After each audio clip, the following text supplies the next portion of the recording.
My name's Mike Ryan. In this video, we're going to look at different grades of treated turquoise. Oftentimes when someone buys some turquoise, the first question they have is, well, is it treated or is it natural? And although there are some homemade tests you can do to try to see if you can get that smell, that plastic smell, if it is stabilized, really the only way to find out oftentimes is to have it tested.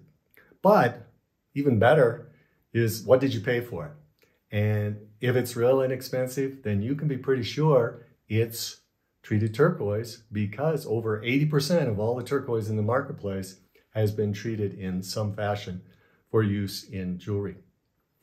So today we're going to look at some of those different grades that you may have within treated turquoise.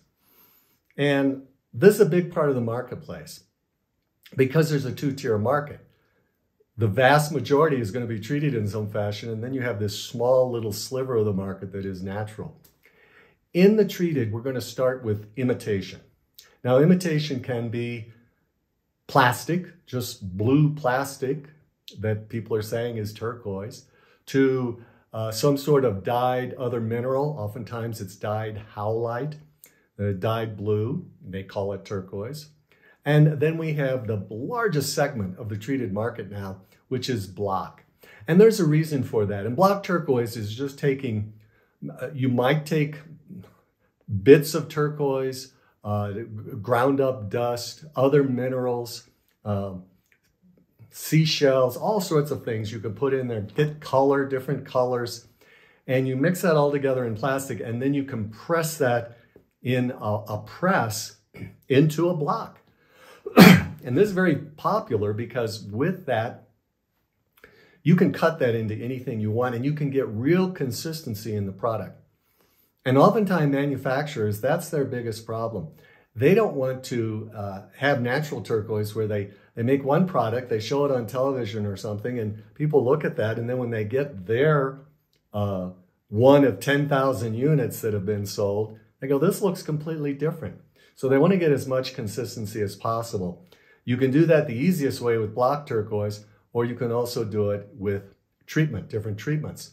In fact, Marty Kobaugh from Kingman Turquoise tells a story where he was approached, they were approached by the Rolex watch company and wanted to do a series with a turquoise face on the watches. Well, you'd think with Rolex, you're spending $25,000 a watch, they'd want finest natural turquoise, but they didn't.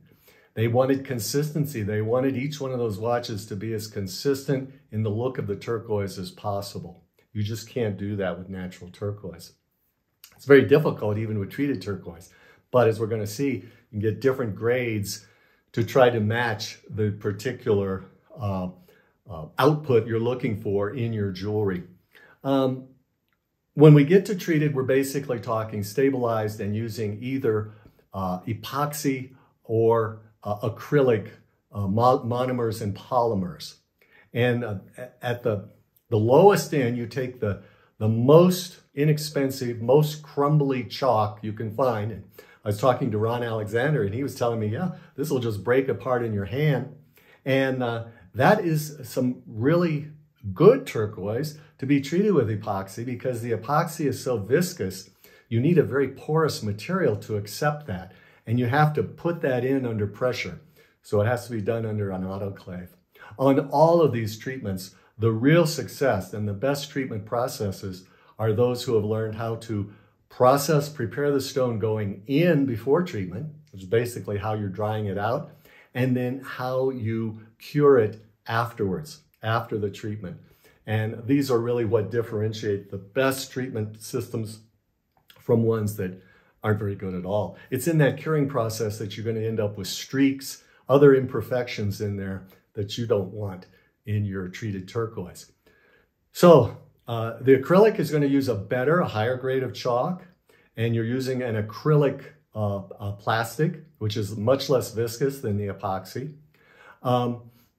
You can't apply the color shot with the acrylic because the color won't mix with the acrylic, so you'll get all sorts of streaks with that. So when we say color shot, we're talking about epoxy treatment. The best chalk, and this is really turquoise, it's getting really close to being natural grade, where you can just use it natural, but maybe it needs just a little boost, a little enhancement, if you will. And that's why we call it enhanced, because that's with the Zachary process, where you're not using plastic, you're using the proprietary formula that Jim Zachary developed. It's owned by Sterling Fouts at Sterling Turquoise, and that has silica crystals that are grown inside of the turquoise. And in fact, the GIA came out and said, we can't tell whether it's natural or not because there's no plastic in it.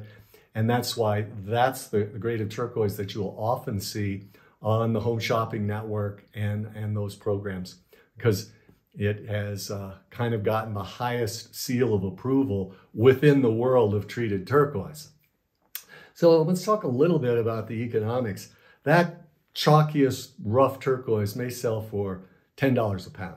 As you get up to the better grades, it might go up to $150 a pound. Now, don't quote me on these things. These are rough rule of thumbs. Somebody may come back and say, oh no, I've seen it at this price or that price, and I'm sure you're correct, because I'm not in that trade. I've checked around, and I think this will give us an idea of a general price range of the different grades of treated turquoise. We have to pay for the treat. I think that's going to run somewhere $25 to $35 a pound. You've got to get it cut, and when you cut, you get wastage. Well, you've got to account for that waste in your cost.